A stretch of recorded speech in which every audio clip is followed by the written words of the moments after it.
Vegetarian ரெசிபீஸில் நிறைய பேருக்கு ரொம்ப பிடிச்ச எண்ணெய் கத்திரிக்காய் குழம்பு தான் இப்போ செய்ய போகிறேன்.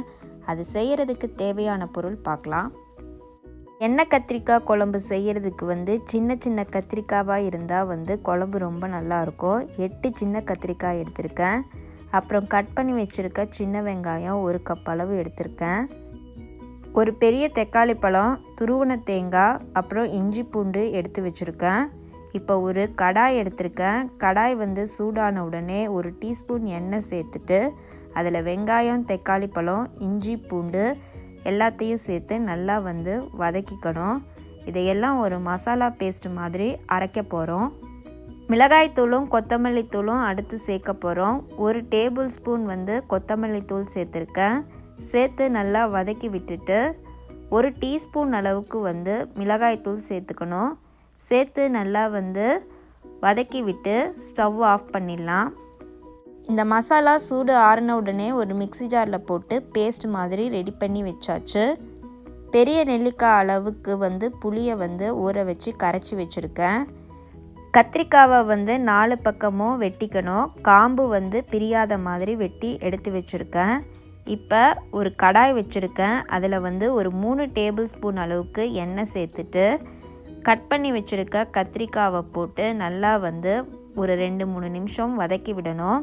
கத்திரிக்காவோட நிறம் மாற ஆரம்பிக்கும். இப்போ உப்பு சேர்த்துக்கிறேன். உப்பு சேர்த்து நல்லா வதக்கி விட்டுட்டு அடுத்து மிளகாய்த்தூள் ஒரு 1/2 டீஸ்பூன் அளவுக்கு சேர்த்துக்கிறேன். சேர்த்து நல்லா வதக்கி விடுங்க. இந்த எண்ணெயிலே கத்திரிக்காய் பாதி அளவுக்கு வேகும். 1/4 டீஸ்பூன் மஞ்சத்தூள் சேர்த்துக்கிறேன். மஞ்சத்தூள் சேர்த்து நல்லா வதக்கி விடுங்க. எண்ணெயில் நல்லா வெந்து அந்த கத்திரிக்காயோட நிறம் கொஞ்சம் மாற ஆரம்பிக்கும். அப்போ மசாலாவை சேர்த்து நல்லா கலக்கி விடுங்க.